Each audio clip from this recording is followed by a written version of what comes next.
Parte 6. A obrigação de ser feliz.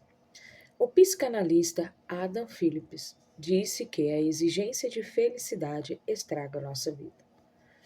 Toda existência envolve dor e prazer. E se tentarmos expulsar e abafar a dor com prazer, ou então anestesiá-la ou criar uma distorção para nós ou outra pessoa para que o sofrimento seja esquecido, não aprenderemos a aceitar e modificar os sentimentos negativos. As pessoas costumam ter objetivos na vida e supõem que atingir esses objetivos vai torná-las felizes. Às vezes pode ser, mas com frequência nossas suposições do que representa uma vida satisfatória estão erradas. Podemos nos deixar enganar de forma inconsciente por retratos de pessoas atraentes, rindo e sorrindo em meio a uma arquitetura maravilhosa, carros reluzentes e objetos bonitos. E essas imagens nos condicionam a supor, sem expressar em palavras, que é isso que queremos. Não existem anúncios publicitários mostrando pessoas comuns lidando com seus demônios, aprendendo a aceitar a dor inevitável e encontrando espontaneidade e alegria dessa forma. Essa é uma verdade que deveria ser universalmente conhecida.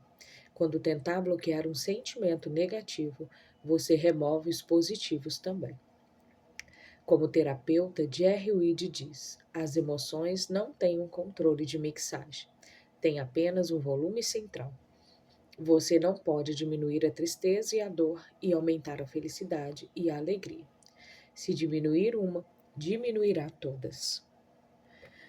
Antes de nossos filhos serem expostos à cultura do prazer pelas coisas, eles têm uma ideia melhor do que é satisfatória: a conexão. É a sensação de serem compreendidos, entendidos pelos pais e cuidadores e de encontrar sentido e significado em seu ambiente, e assim se sentirem conectados com o mundo ao seu redor. Para ser entendida, a criança precisa que aceitemos todos os seus sentimentos, sua raiva, seu medo, sua tristeza e suas alegrias.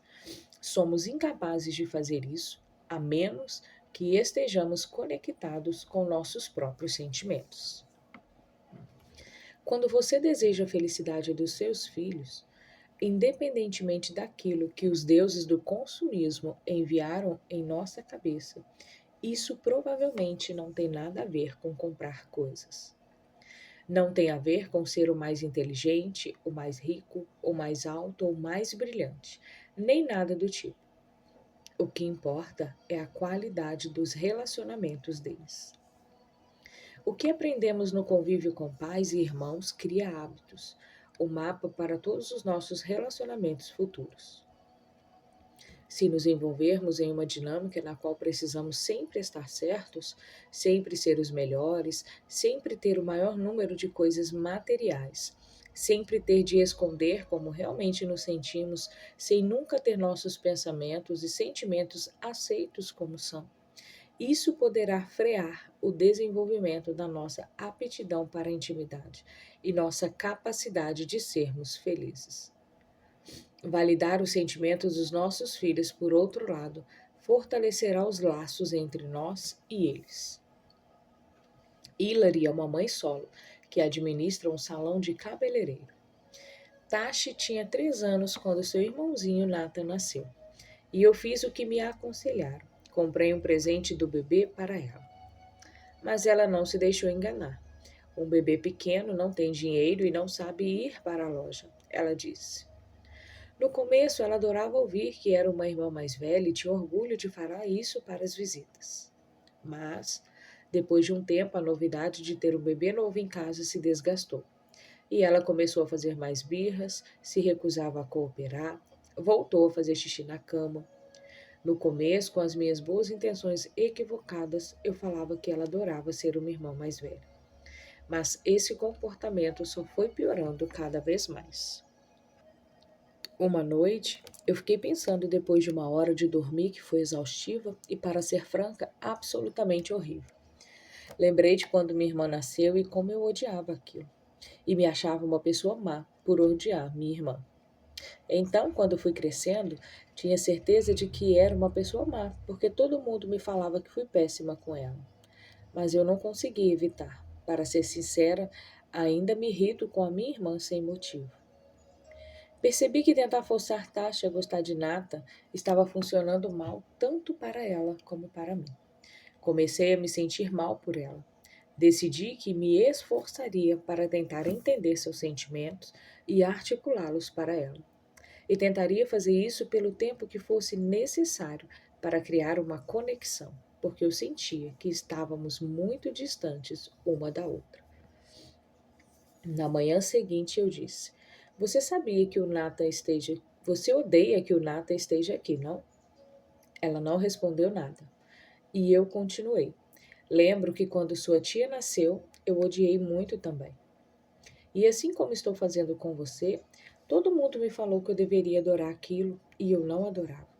Sinto muito, Tati, por estar sendo tão difícil para você. Naquele dia, quando ela se comportou mal, eu não dei bronca, só mantive a mesma postura. Você não gosta de quando eu preciso dar comida para o bebê em vez de brincar com você. Desculpa, Tashi. Sempre que ela precisava me dividir, ou esperar alguma coisa, ou ser incomodada, eu descrevia como achava que ela deveria estar sentindo. Tashi não ficou animada logo de cara, mas na hora do lanche da tarde seu comportamento tinha melhorado.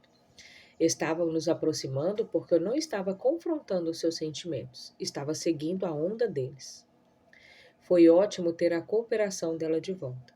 Ela até começou a ajudar, buscando guardanapos e passando lencinhos e me dizendo quando Nata tinha acordado da soneca.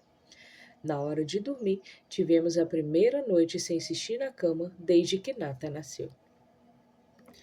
O que eu aprendi é que quando uma criança sente alguma coisa, por mais inconveniente que seja, por mais que eu possa querer negar, preciso dar nome a esse sentimento, confirmar se entendi certo e validar como ela se sente.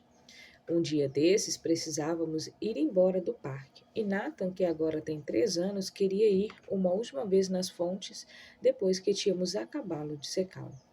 O que significaria que ele entraria no carro encharcado.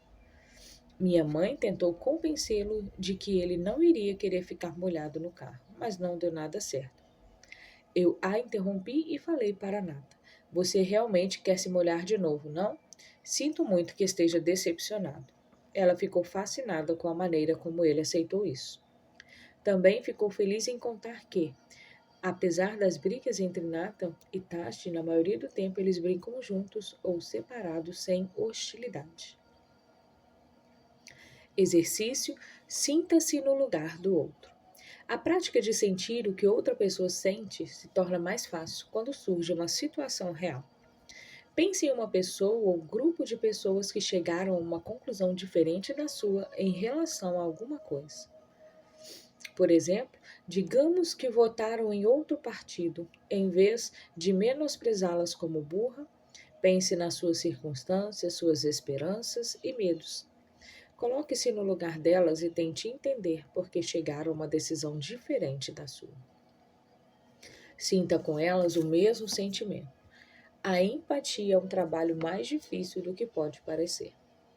Não é o mesmo que desistir de seu ponto de vista, e sim uma questão de realmente ver e entender por que o outro se sente assim. E o que é mais importante, sentir junto. Distrações para fugir dos sentimentos. A distração é uma das táticas favoritas dos pais para impedir os filhos de ter determinada experiência. É usada com frequência, mas raramente indicada. Afinal, a distração é um truque, e no longo prazo essa manipulação não vai ajudar seus filhos a desenvolver a capacidade para ser felizes. Se você olhar nos olhos de um bebê, não vai encontrar nada além de sinceridade. Acredito que nossos filhos, qualquer que seja a sua idade, merecem o mesmo de nós. A distração não é uma atitude sincera da parte dos pais, é uma forma de manipulação. Também pode ser um insulto à inteligência da criança. Que mensagem a distração transmite? Imagine que você caiu e ralou feio o joelho. Como se sentiria se, em vez de se preocupar ou se interessar pela sua dor, o sangue ou a vergonha, seu parceiro ou parceira apontasse para um esquilo ou prometesse que vocês poderiam jogar seu videogame favorito? Não que não exista lugar para distração, mas, como tática de manipulação, não mesmo. Se, por exemplo, um filho seu precisa passar por um procedimento médico, pode ser uma boa ideia dizer que ele vai sentir menos, se em vez de se concentrar na injeção, prestar atenção nos dedos acariciando a testa dele.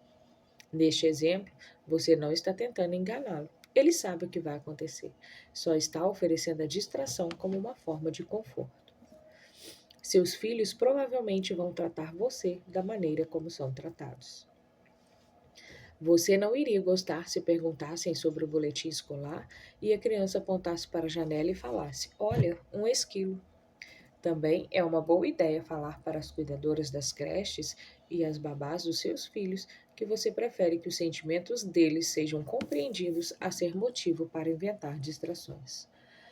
Distrair uma criança de um brinquedo que outro está segurando para evitar um conflito não vai ajudá-la a ser compreensiva, muito menos ensiná-la a negociar uma disputa. Não é evitando sentimentos difíceis que aprendemos a lidar com eles. Além disso, se o filho quer algo que você não quer ceder, como a chave do seu carro, ele precisa aprender que não pode ter aquilo e não ser distraído temporariamente por outra coisa. Precisa ouvir que você não gosta que ele brinque com a sua chave, em vez de alguma coisa como: Ah, olha essa boneca. Em vez de distraí-lo, você pode ajudá-lo a enfrentar essa frustração dizendo: Você está bravo porque eu não deixo você pegar a chave. Estou vendo que está irritado. Se mantiver a calma e souber conter os sentimentos do seu filho, ele vai aprender a entender os próprios sentimentos. Pode parecer um processo mais longo do que simplesmente distraí-lo com outra coisa além da chave, mas o tempo dedicado vai ajudá-lo a internalizar essas habilidades. Se você se acostumar a distrair seus filhos do que sentem ou vivenciam, também estará involuntariamente desestimulando-os a aprender a se concentrar.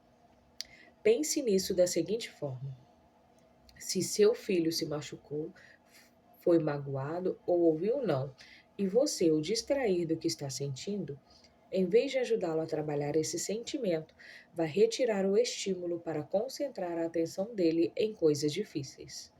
E você não vai querer que seus filhos se distraiam facilmente ao fazer uma tarefa difícil.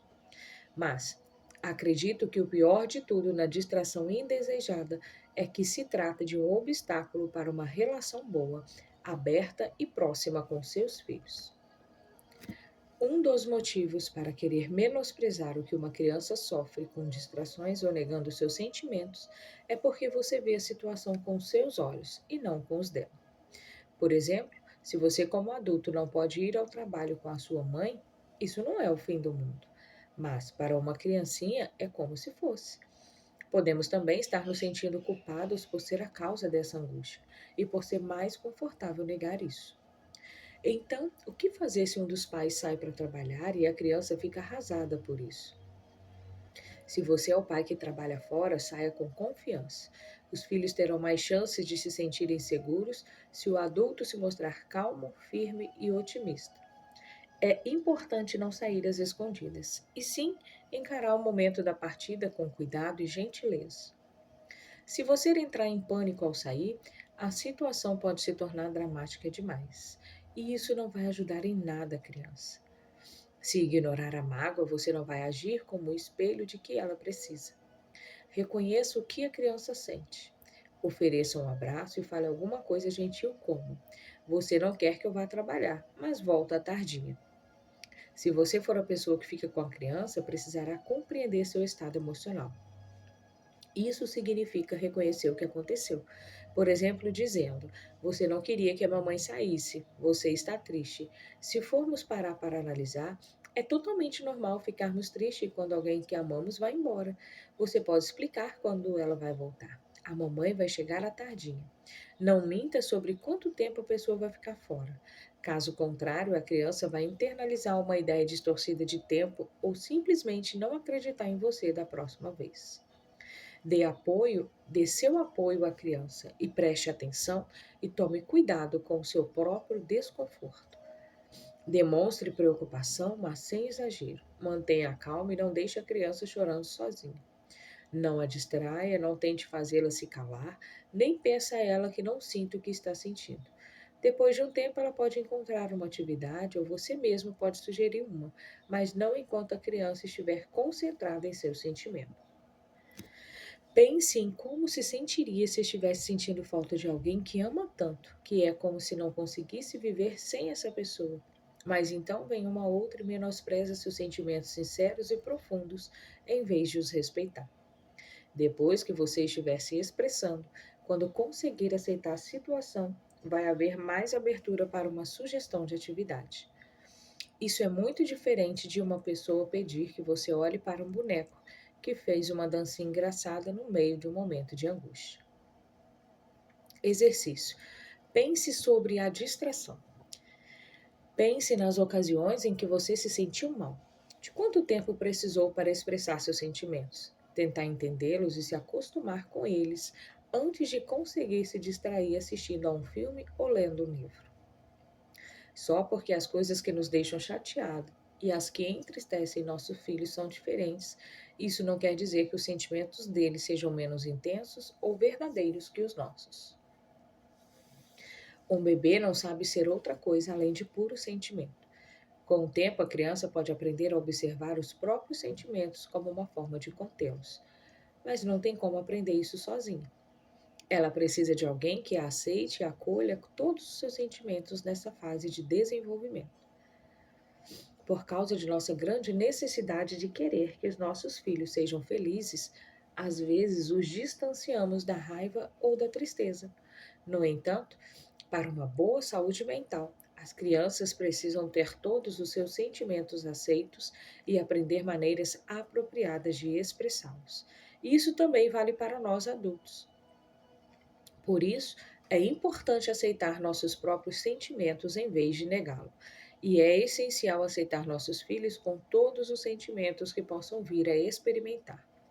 Quando ajudamos uma criança a expressar seus sentimentos com palavras ou desenhos, nós também ajudamos a processá-los e a encontrar maneiras aceitáveis de comunicar o que sentem. 4.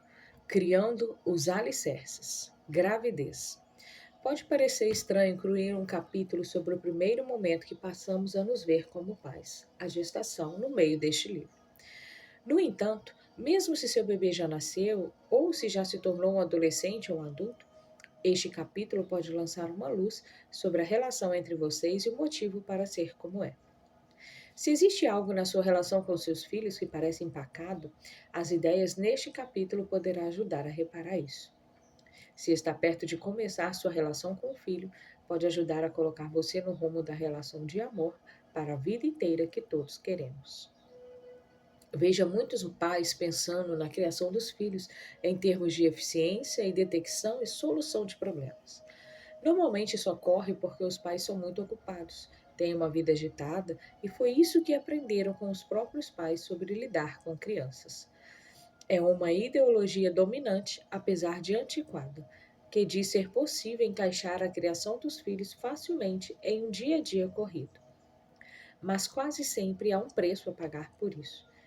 Se não tratar seus filhos como pessoas, se não sentir junto cada sentimento em vez de tentar resolver as situações, quando tiverem se tornado adolescentes ou adultos, e você quiser ter um bom diálogo com eles, poderá vir a descobrir que eles não são lá muito acessíveis. Você pode achar que o estudo de caso a seguir sobre uma mulher de 38 anos e sua mãe de 81 não é muito relevante em uma sessão sobre gravidez. Mas, se você não fez isso ainda, a gravidez é um bom momento para refletir sobre suas relações com seus pais e pensar sobre o que deseja para sua relação futura com seus filhos. É o momento de pensar em como desenvolver um relacionamento sincero e aberto, que não seja confinado à representação de papéis. Nós formamos laços com nossos filhos. Natália me contou a história a seguir. Tinha um com sua mãe. Mas um laço pode ser muito mais do que uma relação filial. Pode ser uma conexão verdadeira, de gostar da pessoa além de amá-la. É isso que a sinceridade e a abertura podem proporcionar. Se você conhecesse a minha mãe, disse Natalie, acharia que ela é uma pessoa muito agradável, encantadora até, e é mesmo.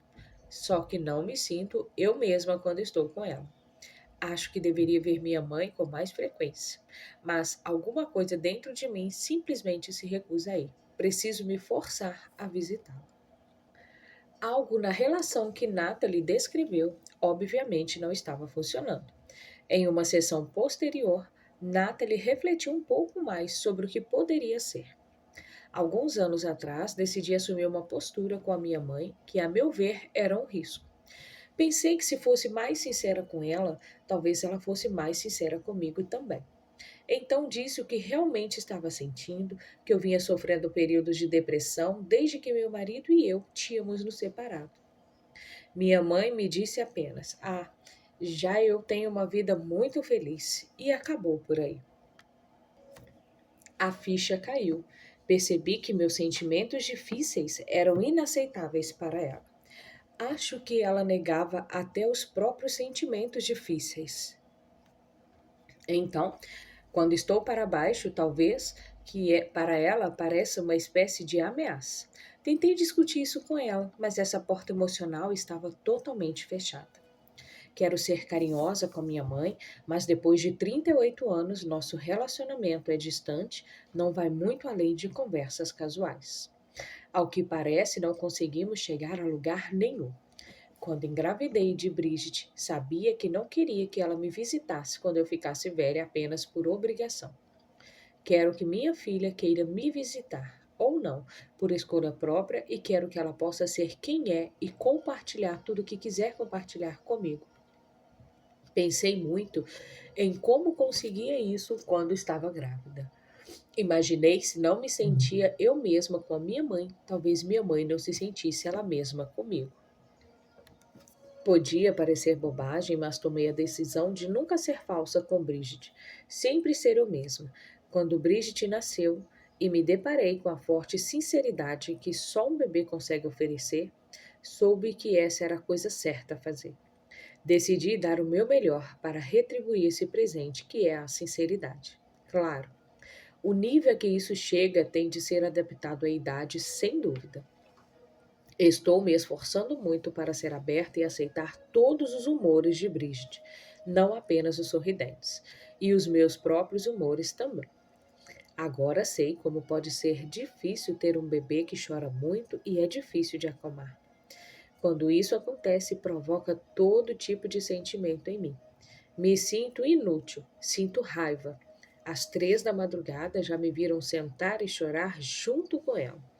Mas sei que estou sentindo essas coisas. Aceito e me esforço para agir de maneira carinhosa e amorosa, para tratá-la como eu gostaria de ser tratada se eu fosse o bebê em meus braços. Tive de trabalhar para não me sentir um fracasso quando não consigo elevar o ânimo de Bridget. Às vezes é difícil não tentar freneticamente resolver tudo que está errado, ainda mais quando o problema não é óbvio. Mas, em vez disso, tento estar com ela, ao lado dela, procurando entender. Não estou dizendo que é fácil, nem que consigo sempre, mas converso bastante. E quando estou com ela, estou totalmente presente. Não quero ser uma mãe de papelão de um manual de maternidade. Quero ser eu mesma. Eu espero que isso ajude Bridget a conseguir ser ela mesma comigo quando for mais velha. Quando estamos esperando filhos e depois que eles nascem, o melhor que podemos fazer é pensar no longo prazo. Isso significa que, desde o primeiro momento, não devemos ver nossos filhos, sejam eles bebês, crianças ou adolescentes, como uma boca para alimentar, um corpo para limpar e uma mente para endireitar. E sim como pessoas, indivíduos com quem vamos ter uma relação para a vida toda. É isso que nos proporciona a melhor chance possível de criar laços amorosos e fortes com ele. Quando nos tornamos pais, começamos a criar um laço com nossos bebês, que pode ir se fortalecendo ano após ano. Inclusive, é na gravidez que as bases para essa relação são dispostas. Mesmo quando seu filho se tornar independente de você em aspectos práticos e tiver seu próprio círculo social e sua própria cara-metade, esse laço pode continuar a crescer, com vocês sempre acompanhando a vida e as preocupações um do outro.